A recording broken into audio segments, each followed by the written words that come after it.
You're a disgrace! You're awful! Get out of here! Actually, I didn't think it was that bad.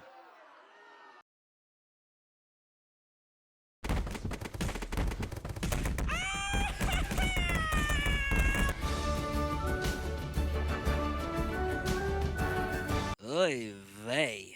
You okay there, buddy? Do you need some milk? Snow White is the Disney live-action remake of the 1937 classic Snow White and the Seven Dwarfs. A slight difference in the title there, but I'm sure that means nothing. The movie follows a young orphan princess on the run from an evil queen. On her journey, she makes new friends, and together they'll have to find a way to save her kingdom. Ah, Snow White. We all know her story. The first ever Disney princess, the sweet, lovable, angelic voice, the iconic poisoned apple, a true pioneer in spreading love, joy, and kindness with all our hearts. Surely a movie about that will simply result in easy marketing and a completely controversy-free press tour that can lead to non-hostile audience reception, right?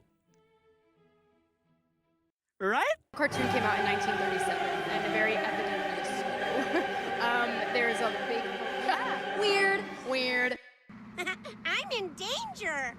Okay, I know what you're probably thinking. Oh, here we go. Beanie going against the popular opinion again. Shocker. What a loser. Blech. Okay, first of all, really? That's what you think of me? And I don't want the world to see me.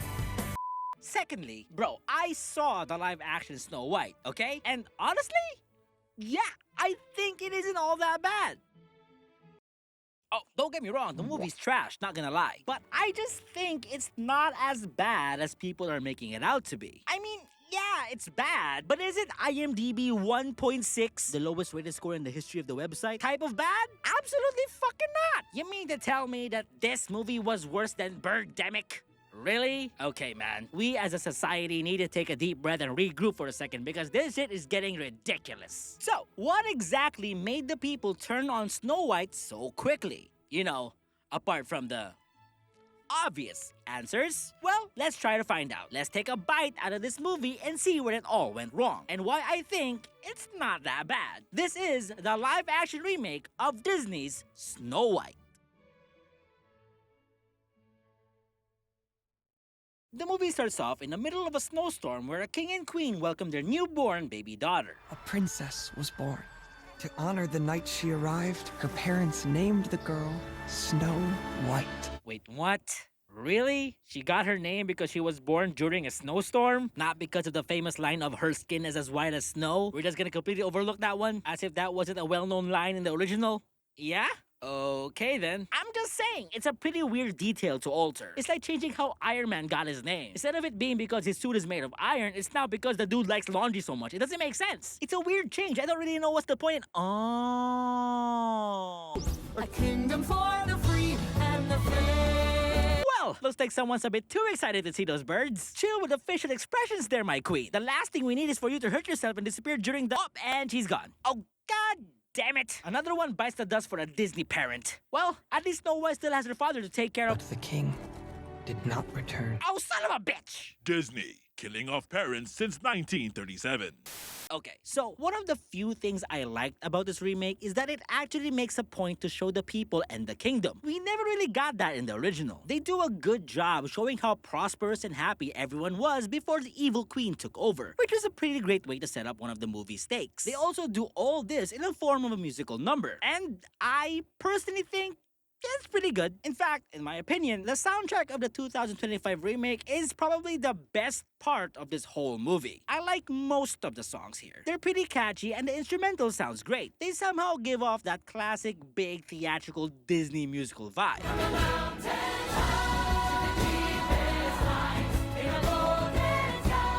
But anyway, yeah, the opening musical number is pretty good. It establishes her main characters, it shows off the kingdom and the people, and it provides a pretty nice backstory for Snow White and her family.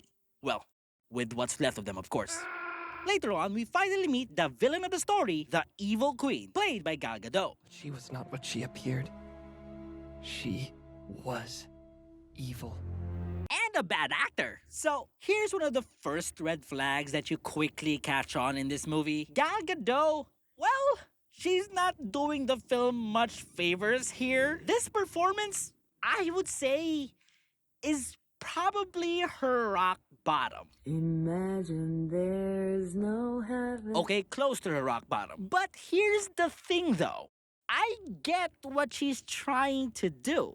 Let me explain. At some point in their careers, well-known established actors have taken up roles where they sign up for a terrible movie and just opt to overact, ham it up, and have fun on set, where the overall consensus would be that the movie is bad, but at least blank is clearly having fun, immediately being a bright spot in receptions. And seeing her performance, I'm hardcore assuming that Gal really wanted to have that type of reaction. But the sad part here is that it just didn't work. There's a fine line between seeing an amazing actor having fun in a role versus seeing a bad actor simply act terribly. And Gal's acting, sadly, was the latter. It was excruciating. Yes, she's clearly being overdramatic and over the top, but it doesn't come off as fun or campy. It just comes off as bad.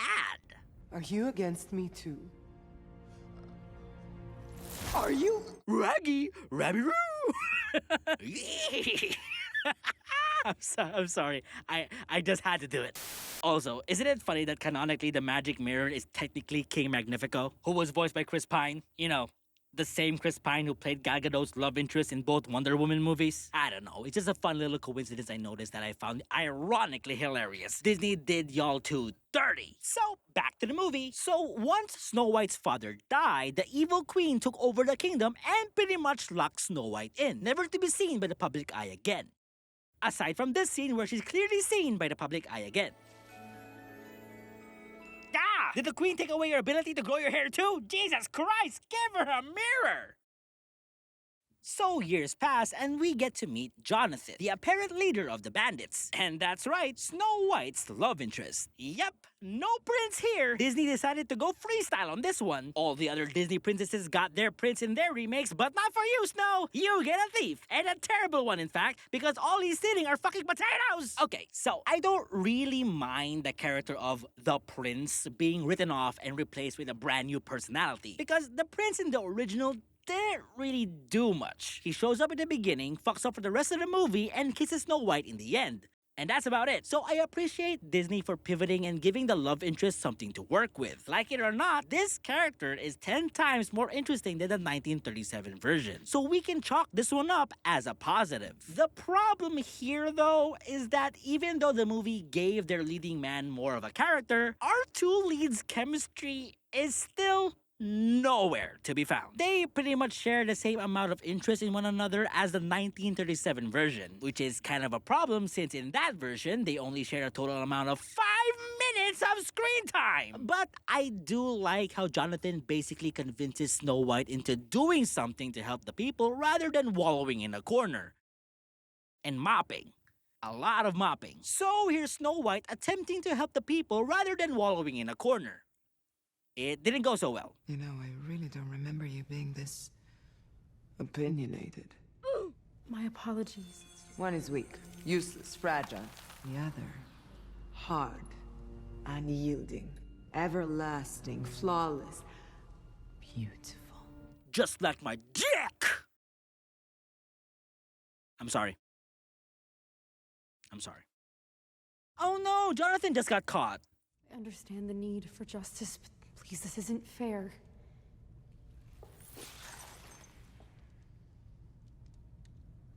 What did you say? No, I'm serious. This costume is fucking horrible. I can't hear for shit.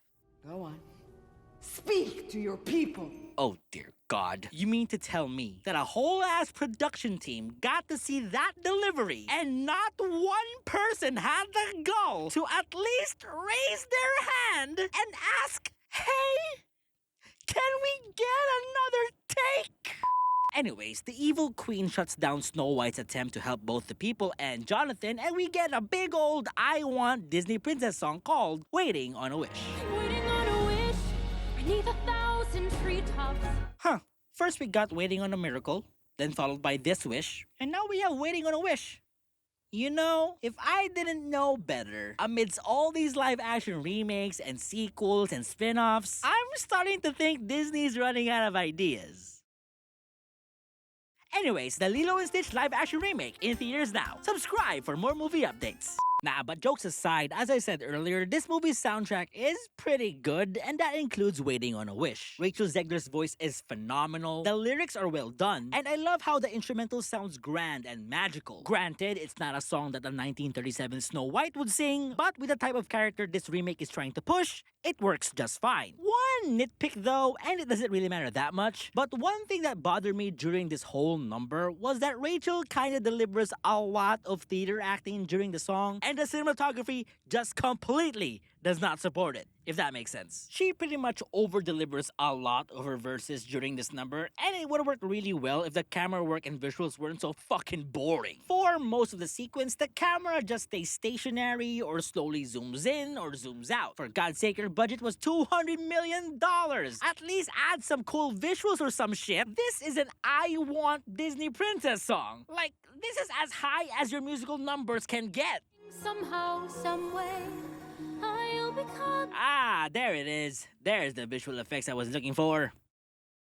Yeah. So, get this. Snow White helps Jonathan escape, and I guess this little act of kindness kinda just convinces the magic mirror to declare Snow White as the fairest of them all. So, similar to the original, this leads to the evil queen ordering the huntsman to take Snow White into the woods and basically unalive her. And now, here we finally get to see, for the first time in live action, Snow White, the first ever Disney princess, in her beautiful, enchanting, and iconic blue and yellow dress. Uh-oh. Well, clearly someone's not aiming for this year's Oscar for Best Costume Design. What the fuck is that? I know you're trying to be as faithful as the source material, but again, did no one in production just took a step back and voiced a bit of concern? This looks like shit. It looks like a knockoff Barbie doll you see in a dollar store. Long sleeves in the middle of summer. Seriously? Well, anyway, from here on out, for most of the movie, it does begin to retell the 1937 movie beat for beat. The huntsman spares Snow's life, she runs off to the woods, she stumbles across the dwarves, they whistle while they work, yada yada, you get the point. Oh, speaking of which, let's meet one of the most iconic group of characters in cinematic history, the 7 Dwarfs.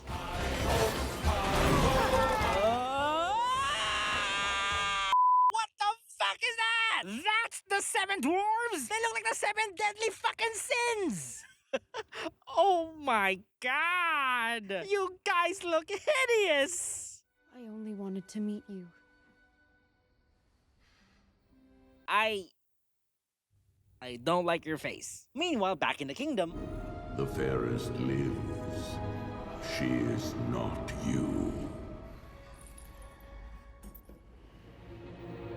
A fucking apple. Really, dude? Not only did you choose to come back after failing your mission, but you actually took the time to pick an apple and place it in the box. Now, here's something unexpected. On many levels, we actually get a villain song from Gadot as the evil queen. Yeah, I didn't realize it, but for an iconic Disney villain, I never noticed that the evil queen never actually had her own villain song before. So, here we are, with a musical number and a song titled All Is Fair. All is fair when you wear the crown. And I hate to admit it, but it's actually decent? Oh, don't get me wrong, Gal's acting just completely falls off a cliff, and tonally she's all over the place. But apart from that, the lyrics, the beat, the melody, and the overall approach of this song is just pure entertainment. It's all good fun. The song gives the evil queen the personality her character desperately needs. And because of this, you can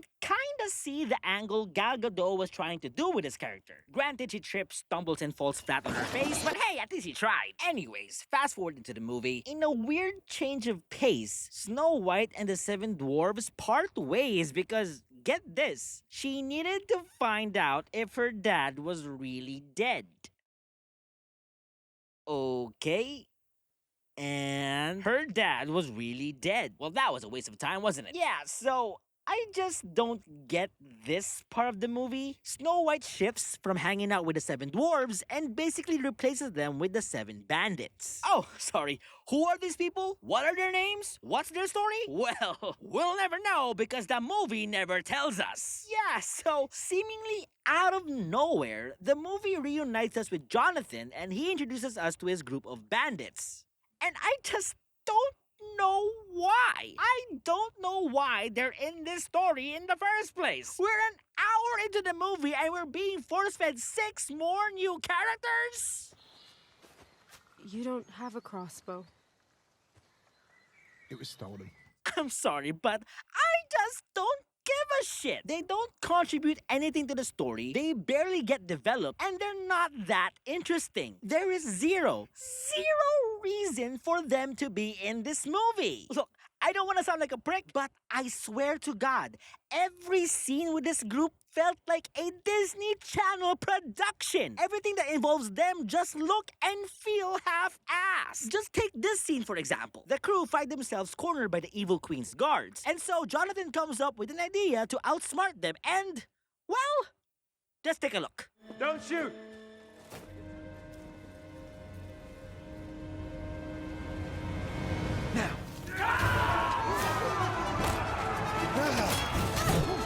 Excuse me. What? What was the plan? All you did was whisper now. Where did the leaves come from? What distracted them? Why is no one shooting arrows? Y'all were shooting them nonstop earlier. What the fuck is happening? You seek Snow White? I'm over here. This way! You're just gonna walk away? You're all gonna turn your backs and walk away? Just take a couple of men and fucking go up there! It's one Snow White! You didn't need the whole armada, you fucking dipshit! You still needed to capture the bandits, you morons! Later on, after a, quote, fight scene, everyone seemed to be safe and sound until... No. I think we have a bit of a problem, Princess. He's gonna need... Well... Hello? Someone just got shot in the shoulder. A little look of concern would be nice. Oh, you took an arrow for me? Thanks, I guess. I'm bored. So Doc manages to patch up Jonathan and our heroes spend the night celebrating. Later on, though, Jonathan gets captured again. Jesus Christ, man, that's like, what, the 3rd time this week? And this would lead to the evil queen locating Snow White. And yes, the big scene finally happens. The evil queen takes the form of an old lady and offers Snow White the infamous poisoned apple. Snow takes a bite and bada bing bada boom, she dies on the spot. Now, in the original, when Snow White does end up eating the apple, the dwarves actually show up and chase after the queen. This would lead up to her demise as she gets cornered by them on a ledge where a lightning strike forces her to fall off. Yeah, so nobody really mentions this, but the 7 dwarves technically end up defeating the evil queen, which is pretty badass, not gonna lie. And though I do like how our heroes defeat the evil queen in this version, what I don't like is that they completely remove the scene where the dwarves chase her off. I honestly really appreciated the dwarves in the original for straight up running after a psychotic maniac with magical powers. I don't know, that part kind of felt like they cared more. Here, they were a tad bit too late. But anyway, Jonathan manages to escape the evil queen's dungeon and off he goes to save Snow. And we all know how this goes. He shows up, true love's kiss, yada yada, Snow White's alive, everyone's happy.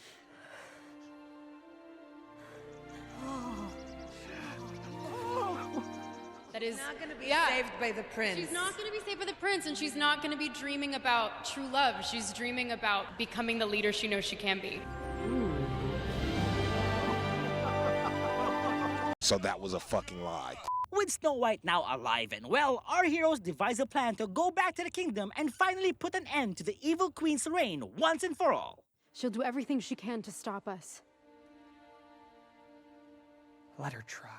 What the fuck? Snow White rallies the kingdom on her side and finally confronts the evil queen. So like, low-key, I was kinda worried that Disney would pretty much turn Snow White into a no-bullshit swashbuckling girl boss that can take on anybody that stands in her way. But thank God Disney didn't go there. Instead, the movie does this smart thing by having Snow White remember the names of the people and recall what they once were in the kingdom before the evil queen took over. And I thought that was handled pretty nicely, not gonna lie. This helps her convince the guards to switch sides, giving them the chance to finally take down the evil queen. And I like it. I like how the movie, even through all that, still includes the true essence of Snow White by simply being kind. No sword fights, no magic spells, just a princess showing compassion. Good job. Anyways, the evil queen is gone, Snow White reclaims her throne, everyone goes back to their normal lives, and all is well. Cue final musical number and roll credits.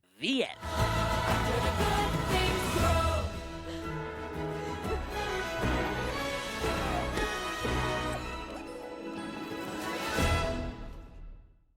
Well, there's one good thing that came out of this remake.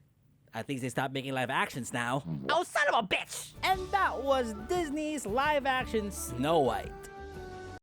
Yeah, okay, it's pretty bad, but I still stand by what I said. It has its highs, but oh boy does it have its lows. The songs are pretty decent, and some changes and additions benefited the story, like it or not. But everything else is just a complete mess. The acting is terrible, the pacing is all over the place, and the CGI looks terrifying. And overall, the movie doesn't know where to go most of the time. Disney had the opportunity to elevate from the original, but they completely missed the mark. Snow White can barely prop itself up as a live-action remake. If anything, it's closer to a reimagining, and not in a fun way. It's no secret that a lot of shit happened behind the scenes, and I can see how all that can affect your perception of the movie. But throw all the political drama aside, the bottom line is that the movie kinda sucks. I personally think people are being a bit too harsh on it, but hey, to each their own. I still think it has good ideas, but sadly, they led to it being nothing more than missed opportunities. Snow White is yet again another Disney live-action remake that completely fails to live up to its original counterpart. Lacking the sense of magic and wonder,